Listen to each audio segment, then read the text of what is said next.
Hello, boys and girls, galerinha do quinto ano, this is Teacher Leo, galera. Então, vamos aprender um pouquinho mais sobre a nossa linda e maravilhosa região Nordeste. Na aula passada, a gente aprendeu sobre as regiões de uma maneira geral, né? O Brasil de uma maneira geral. E hoje a gente vai estar focando mais na nossa região querida e amada, nossa região Nordeste. Ok? Então, prontos para essa viagem na nossa terra querida e encantada? Vamos lá, boys and girls. Na nossa aula de Geography, geografia da região Nordeste do Brasil, né? O estado, a região que tem nove estados, dentre eles, o estado de Pernambuco. Olha aqui uma imagem bem bonita da nossa região Nordeste, né? Maranhão, Piauí, Ceará, Rio Grande do Norte, Paraíba, Pernambuco, Alagoas, Sergipe e o estado da Bahia. Eu achava até que o estado do Ceará fosse bem maior que o estado de Pernambuco, mas olhando assim, não é tão grande assim, não. Ele é mais gordinho, né? Ele é mais longo, mas o estado de Pernambuco ele é mais fino, mas aliás, digamos assim, a largura maior, né? Mas o estado de Pernambuco é o estado mais longo. Então, se brincar, dá para perceber que o Ceará é um pouquinho maior, mas não é muito maior, não. Agora, maiores mesmo são o Maranhão, o Piauí e a Bahia. São três estados que realmente são bem maiores. Então, vamos lá. Vamos falar da região Nordeste.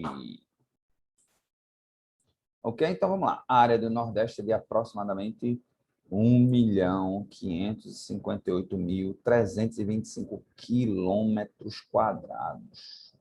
E é equivalente a 18,26%. E é a região Nordeste que possui a maior costa litorânea. Acho que ele quer dizer assim, 18,26% do país inteiro, né?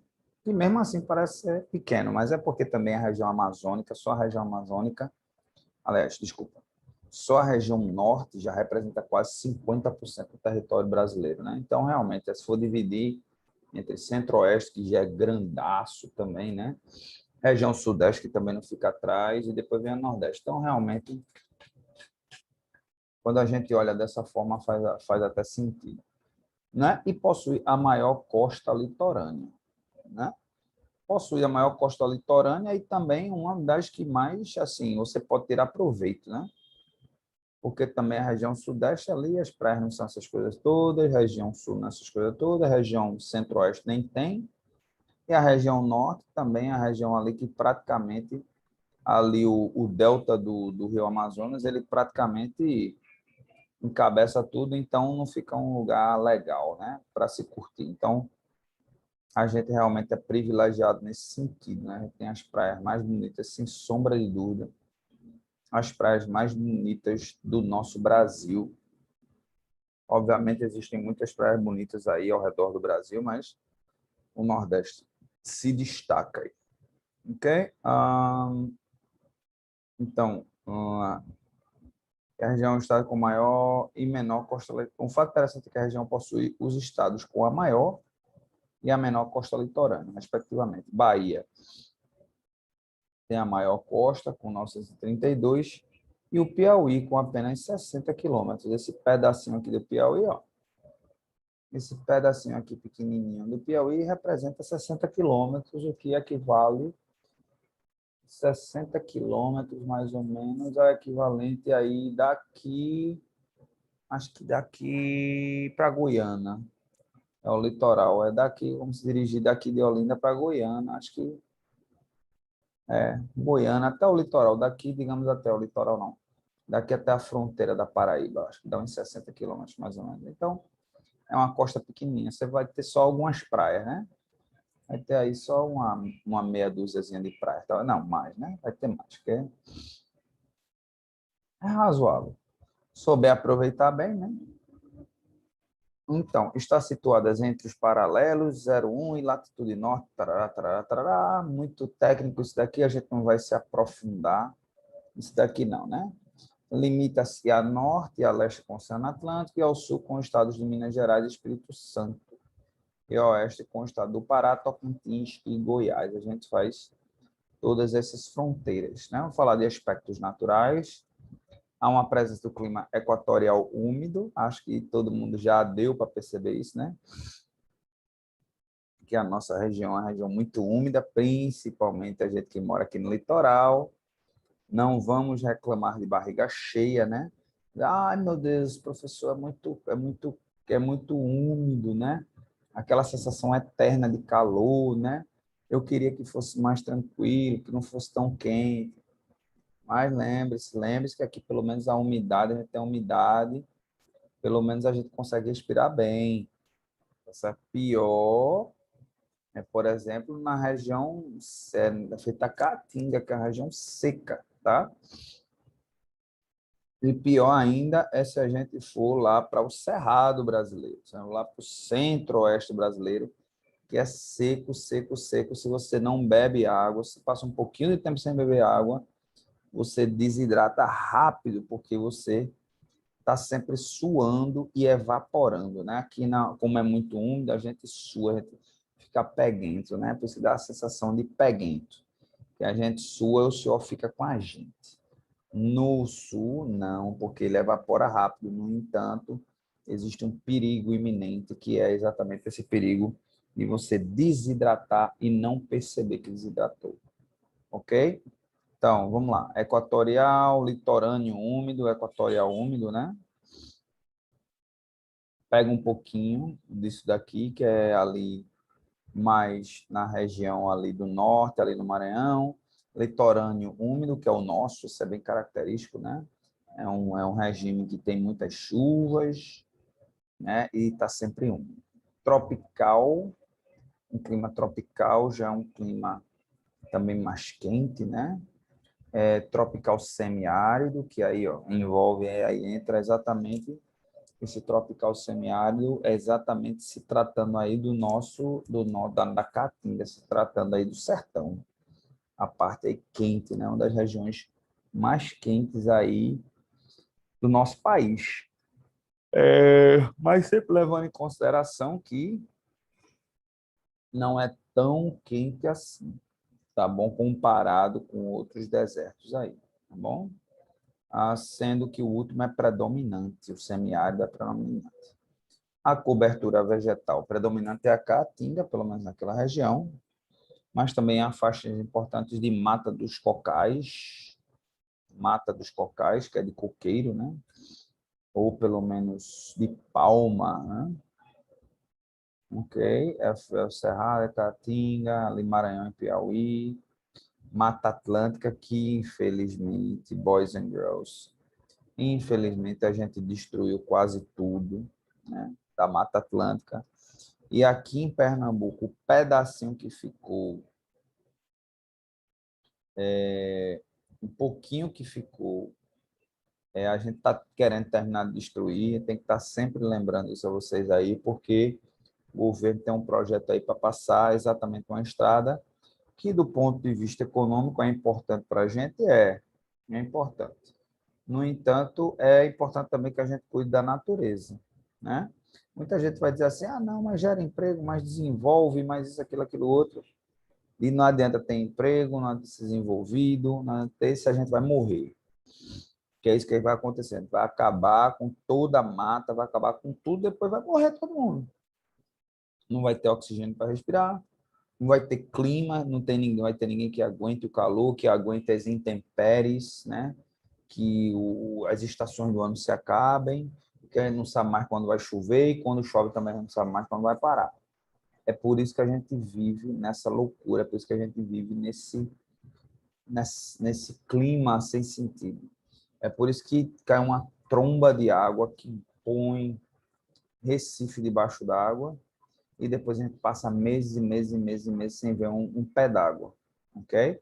Então, esse processo de destruição da natureza é que causa tudo isso. Além do mais, essas pandemias, esses vírus, essas bactérias, é tudo também consequência da destruição da floresta e também do modo de vida da gente. Que hoje a gente vive basicamente com consumo intenso de carne, de proteína animal, tá certo? E mais hora, menos hora, esses tipos de coisas vão acontecer, né? Por exemplo, muita gente, é até bom falar nisso, né? Porque muita gente, não, porque é culpa do chinês, porque o chinês fica comendo qualquer tipo de bicho, um chinês lá comeu um morcego e pegou o coronavírus e agora está todo mundo com Covid. Bom, agora, recentemente, quer dizer, no momento que eu gravo essa aula, vai estar disponível para vocês mais de uma semana depois. Eu estou gravando mais de uma semana antes dessa aula, dela ser liberada. Mas a gente já ficou sabendo aí de um caso de uma pessoa na China também, que foi contaminada com um novo tipo de vírus, o vírus aviário, ou seja, de aves que são criadas em cativeiro, são criadas em granja, tá certo? Então, essa historinha de que, não, porque não sei o quê, porque se come uma coisa... A gente também come coisa estranha, gente. A gente também come coisa estranha, tá? É uma questão cultural. Os chineses têm 1,4 bilhão de pessoas, né, morando na China. E o chinês, ele sempre precisou se virar para sobreviver, né?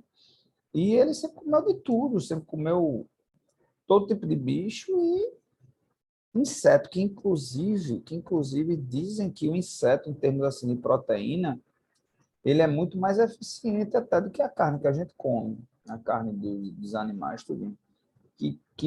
Digamos assim, peso por peso, a proteína do inseto é muito maior que a proteína da ave, né, do frango, do boi, etc. E tal. Então, é um fato, enquanto a gente não rever essa forma da gente viver, a gente vai continuar desse jeito, porque a gente, para sustentar esses animais que a gente cria, a gente precisa destruir o meio ambiente. Por quê? Porque eles consomem muita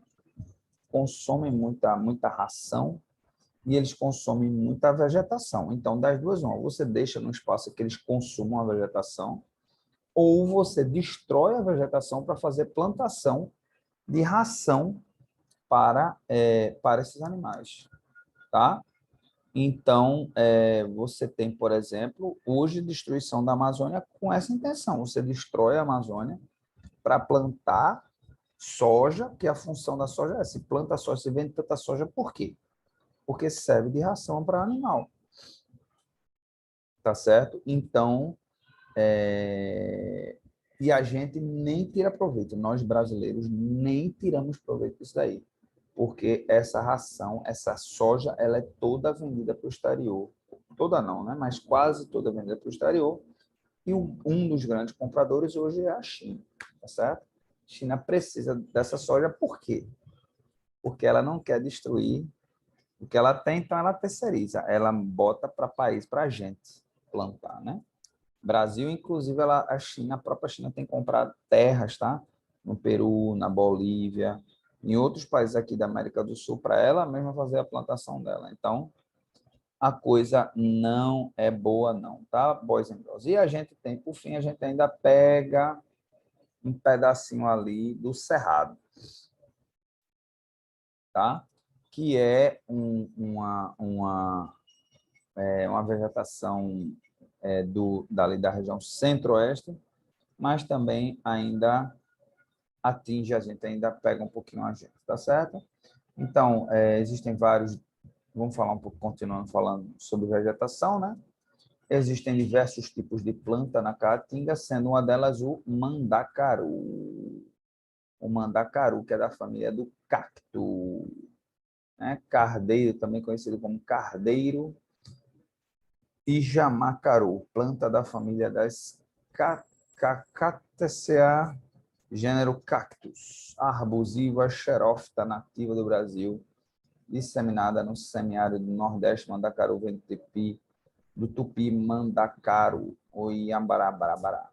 Ok? Então, informação interessante, é um tipo de cacto, né? Inclusive, ele é muito utilizado pelos animais, ele é utilizado inclusive até para alimentar animais, né? Porque ele contém muita água, ele é quase que um reservatório natural de água, né? Porque ele puxa a água lá do subsolo, ele vai lá embaixo buscar água e ele fica com essa água guardada dentro dele, tá? Então, é muito utilizado. Bom, na região do sertão, a gente vai falar um pouquinho aqui do sertão, porque a gente sabe tão pouco, né? É a região aqui, ó, essa região, centros urbanos, tanto pouco civilização. Então, a região sertão, essa considerada, na verdade, esse pedaço todo aqui, não. O que é?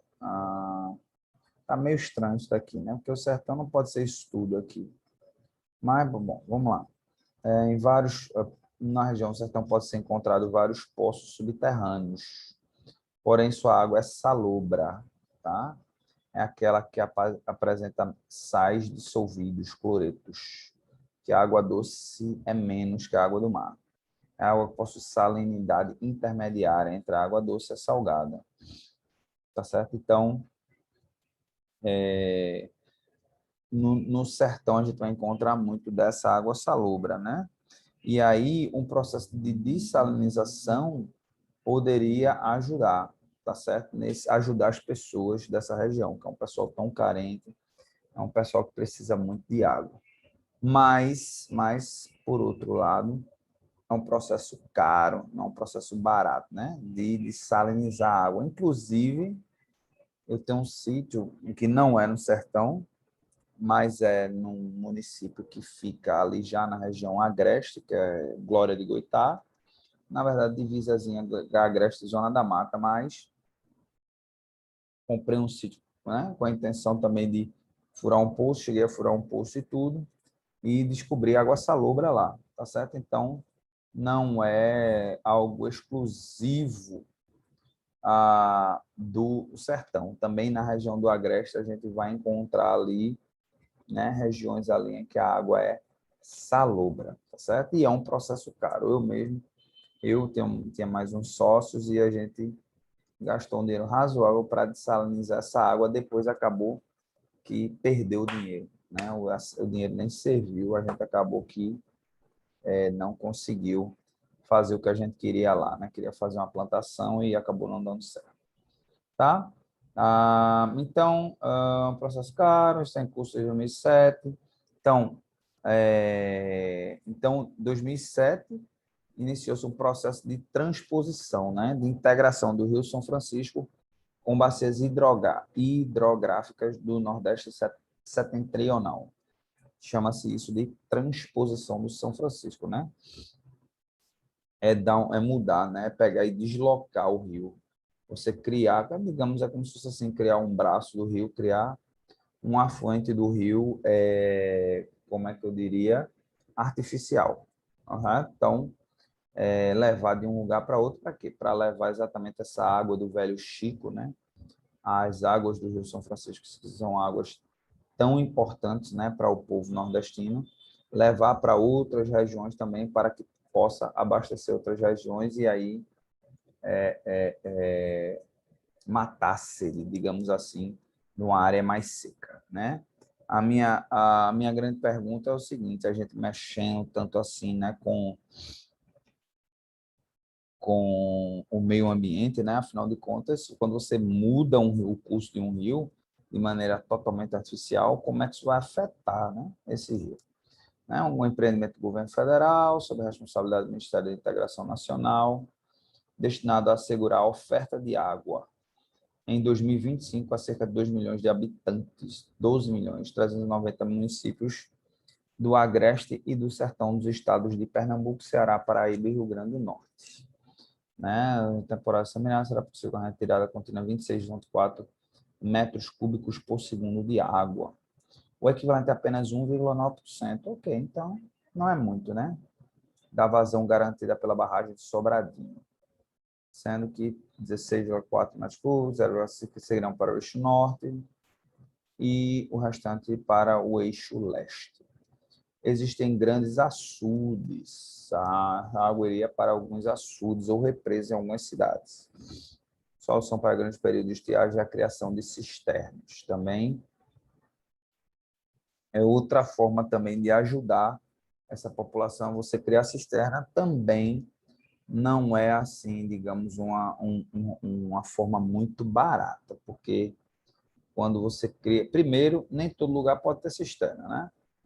Tem lugar que não tem água, não tem água de qualidade ali. A cisterna, ela não é, digamos assim, uma coisa que você pode escavar muito, né, para achar água. A não ser que você fura um poço, você cava uma cisterna e depois fura um poço, para você poder chegar numa profundidade maior, mas ao mesmo tempo aí você também, quantas cisternas você tem que furar para você conseguir ajudar a população, né? Então, assim, é um processo também que não é barato. Na verdade, não é barato, é caro, mas mais caro ainda deixar as pessoas numa situação difícil, né? Só que, para os políticos, é interessante fazer isso, deixar as pessoas numa situação difícil, porque essas pessoas ficam na dependência dos políticos, né? E aí é bom para os políticos, porque eles continuam perpetuando-se no poder. Ok? Em áreas que estão afastadas do oceano, isoladas por regiões montanhosas, como o Planalto da Borborema. Então, a gente tem o Planalto da Borborema, né, que é um verdadeiro, também conhecido como Chapada Pernambucana, devido a estar situada na parte da antiga capital de Pernambuco. Capitania de Pernambuco, Serra da Borborema, ainda Planalto Nordestino. É uma região serrana no interior da região nordeste do Brasil.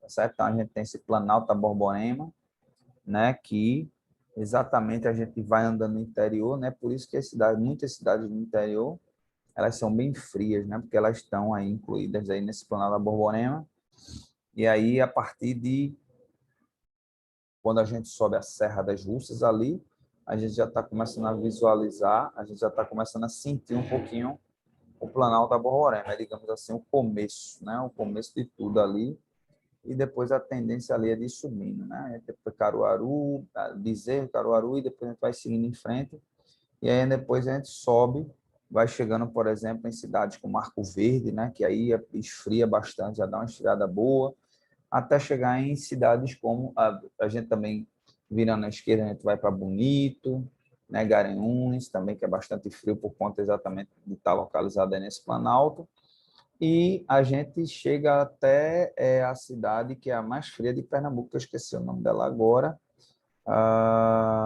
mas é uma cidade bem conhecida. Vou colocar aqui no Google, vamos lá, porque Teacher Lee eu não lembro de tudo. Cidade mais fria de Pernambuco. Triunfo. Tá aí, Triunfo, né? É uma das cidades mais frias de Pernambuco. Olha só essa imagem de Triunfo. Olha só que beleza, que coisa linda. Olha só o fog, né? A neblina aqui, ó. Chuva, neblina. Essa é coisa linda, que coisa linda, que Triunfo, tá vendo? Aqui é Garanhuns, imagem de Garanhuns. Aqui é o quê? Aqui é Triunfo também. Se eu não me engano, é Triunfo. Ok? Aqui a porta de entrada, eu acho, de Triunfo, olha. Veja que coisa mais linda, tá vendo? Triunfo até bem assim, ó, o teto, né? É uma coisa engraçada, né? Característica aí europeia, por conta da neve, né? Europeia, na verdade, europeia não, na verdade, do hemisfério norte, que é mais, que neva mais, né? Então, as casas, elas são assim, elas têm o teto, assim, bem elevado, assim, bem íngreme, para quando a neve poder ela escorrer, né? Porque se ela fica assim, a neve vai acumulando, vai fazendo peso e pode até ceder. Aqui é um açudezão, né? Um lago bem grande aí, lá em Triunfo, e até você pode andar de teleférico, tudinho, tá certo? Aqui outra imagem também aqui representando, acho que é o carnaval, falando um pouquinho do carnaval. Aqui é o que é a igreja. Olha, Gravatá, ó. Olha só, Gravatá. Eu tenho a idade de vocês. Quando eu ia para Gravatá, eu peguei frio de verdade. Frio mesmo, frio. E aí era frio mesmo, assim. Também Arco Verde, querida Arco Verde, também já passei um tempo também em Arco Verde. Adorava, adorava. Espetacular, cidade espetacular, que é Arco Verde, tá certo? Ok. As cidades mais frias de Pernambuco, tá? Olha que coisa linda, né? Muita vontade em Triunfo agora no verão, nas férias de julho, mas não vai dar, né, gente? Coisa não tá boa. Então a gente tem que evitar ao máximo, né, boys and girls? Então, mais ou menos por aí. Então, tarará, período que foi longas secas, também período de seca gigante, morre de sede, nação, Então, a história aí, muita gente morreu de fome, de sede aí, ok? Então, relevo, a gente tem, como eu já disse, né, o Planalto da Borborema, a gente também tem a Chapada Diamantina, que fica ali mais na região da Bahia, tá certo?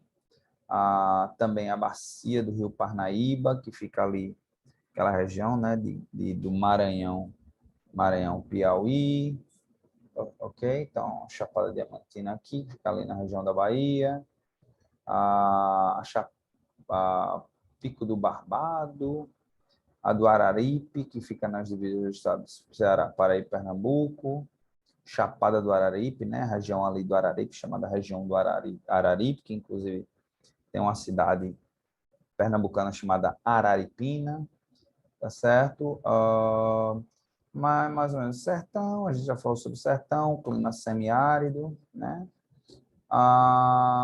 E é mais ou menos por aí.